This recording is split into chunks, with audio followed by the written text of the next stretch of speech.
Could you tell me a little bit about your interest in rent control, particularly how you came to that topic? Yeah, it was kind of by accident. I was talking to one of my advisors, and this advisor suggested I do a paper about gentrification in San Francisco because it's a very hot topic up there right now. As I started working on that topic, I realized that the data just wasn't there, but I acquired a really cool data set on evictions and from rent control properties in San Francisco. And so it made me think like, well, hey, nobody appears to have really done a good empirical study about rent control in quite some time. Why don't I do one? So San Francisco is unique, and it's seen some of these problems especially severely in San Francisco. Could you tell me about what you were looking for with your research, particularly as it pertains to San Francisco? Yeah. One question that the other papers, even some of the best papers in literature don't ask, is does rent control work on its own terms? So these papers have generally focused on either adding or removing it wholesale. But for the most part, these events of just sort of adding and subtracting it happen rarely. For the most part, once the city adds rent control, it never gets rid of it, or almost never gets rid of it. It was ended in Massachusetts due to a statewide referendum, not because Cambridge or Boston decided it was a bad idea. So my paper wanted to understand a little bit better two things. Does rent control actually shield tenants from price increases? Mm-hmm. So once you're in your unit, are landlords deterred from evicting you to take advantage of rising prices? Mm-hmm. The other thing I wanted to understand better was, given that units are controlled, do controlled landlords respond to these price signals by increasing or decreasing the supply of controlled units? So, standard economics 101, you increase the price, so then you increase the supply. Mm-hmm. But rent control does have a lot of perverse incentives for landlords. And so I was curious whether the strength and number of these perverse incentives would mean that even under an identifiable, meaningful, substantial price increase, but would these landlords actually try to put out more controlled units or maintain their controlled supply, or they withdraw from the controlled market? Mm-hmm. And I should mention there's another California law that was passed in 1986 called the Ellis Act, which, if you're in California, is a big deal. And what the Ellis Act says is that at any point, if you no longer want to be a landlord, you can quit the business. Mm-hmm. You can withdraw, you can kick out all of your tenants in a no-fault eviction, no matter whether they're good tenants or bad tenants, everybody's got to go. And then you can keep the building vacant. Mm-hmm. It's actually a little more complicated than that, what they can do afterwards, but that's just the law. Mm-hmm. So if rent control, in spite of all of its rules, had a functioning quote-unquote normal market, when prices would increase, you'd see no change in housing supply. Mm-hmm. But if the market was distorted, you would see prices would increase, and landlords would respond by using the Ellis Act to exit it. Mm-hmm. And that's exactly what I found. Mm-hmm. That controlled landlords decide that they're better off leaving the controlled market when prices go up, either to find some back channel path to the uncontrolled market, or maybe for some complicated reasons due to how the changes in the tenant pool after a price increase. Mm-hmm. So, your research, you were asking the question, what do landlords do in the face of this? Do they evict more people, under the rights they have under, the no-fault evictions? Do they find, sneaky back ways to evict people for cause? What did you find in looking at those?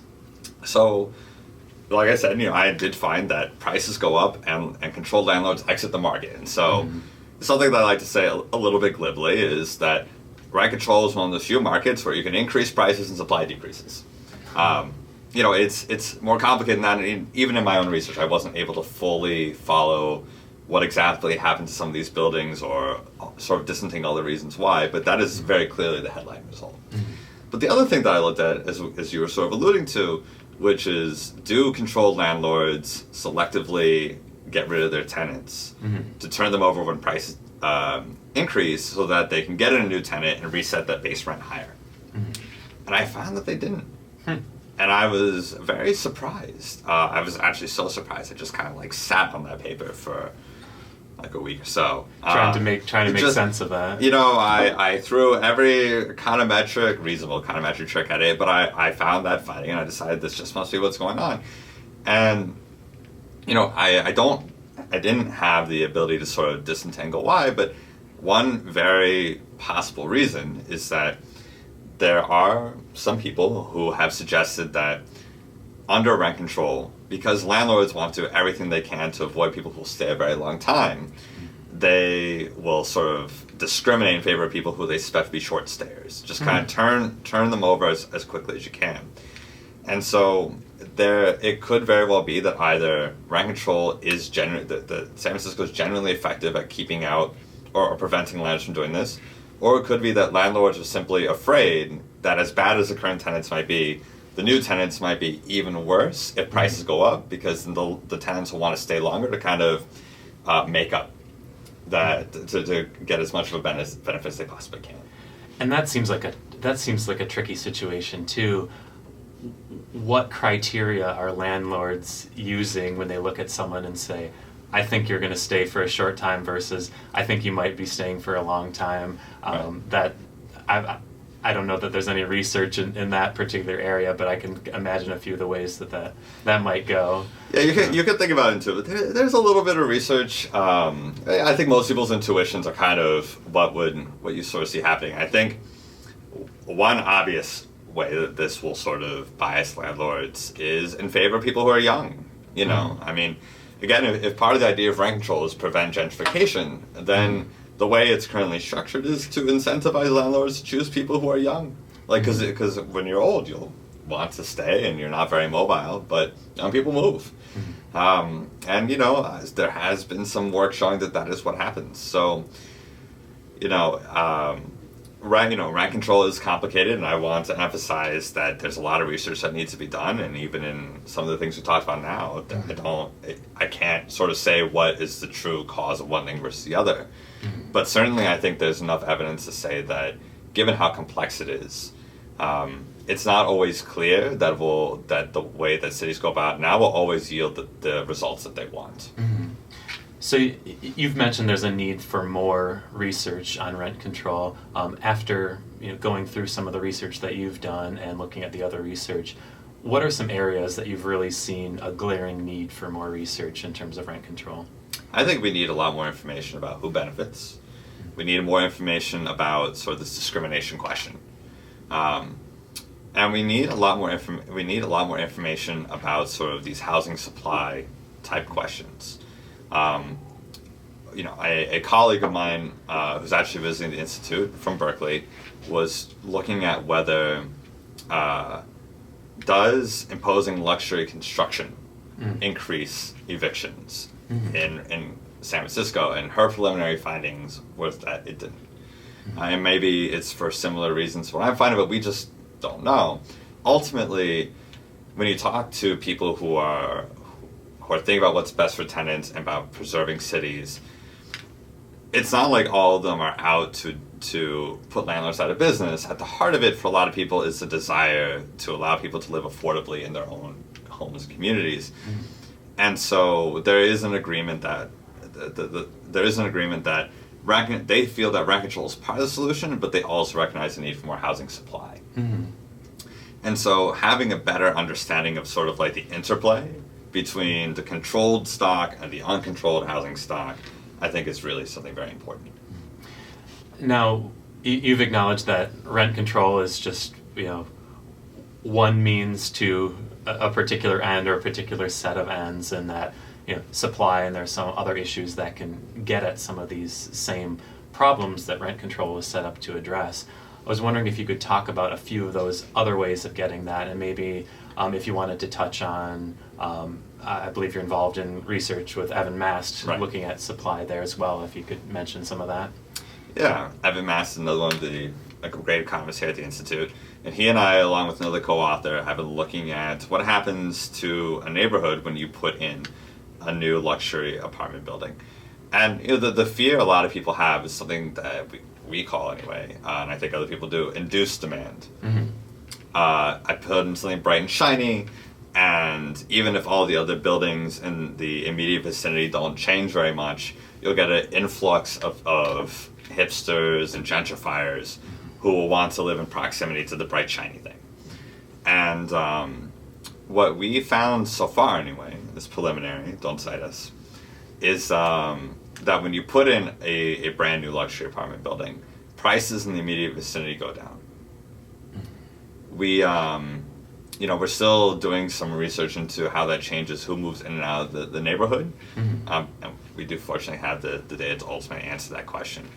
But it's important to look at both parts of this, the price signal and the migration question. But ultimately, the hope is that we can provide some evidence to policymakers so that if we are generally finding that you can put in one of these luxury apartment housing or give permits for new housing supply without dramatically altering the composition of the neighborhood, then we hope that will empower housing policymakers to more forthrightly and aggressively address the housing supply question. Looking particularly at, back to rent control for a moment, if we're looking at, there's winners and losers, however a system is set up. A lot of the critics of some of the rent control systems, how they're set up, is that the people who are benefiting aren't necessarily the ones who rent control was set up to benefit. So, the poorest people aren't necessarily benefiting from rent control because they're not even in the game, so to speak, and with the inequality widening, that problem's getting worse with or without rent control. Do you see there being sort of a future for a differently designed rent control that will address those concerns, or is just the fundamental flaws of rent control as you see it not able to overcome that sort of gap? That's a great question. I think that's probably the most policy relevant question that people like me get asked about rent control. And the honest answer at this point right now is that we don't know. There's a proposal that some folks at Stanford are working on to design an insurance program instead. And I've certainly kicked around a couple of ideas of some of the people here about sort of like a displacement tax that might be placed on landlords. But the truth is that the concerns that tenants and activists have are very real, and they are right that economists don't do a good job thinking about them. And it would behoove us to think about it seriously, because when you talk to people, when I talk to policymakers, they're like, we understand that economists don't like this policy, but the political pressure we face to do something is immense, and we have to do something. And this is something that the public is clamoring for. So I don't want to say right now that we can't ultimately think of something. But the honest answer is that this is a really tough nut to crack. The amount of available good quality housing in a lot of these cities has just fallen so far behind what their populations have grown to that supply is the answer, but we all know that they won't come up with enough supply overnight to address the crisis. So it's really something that, in addition to more work on, just more general thought about how do we solve this problem.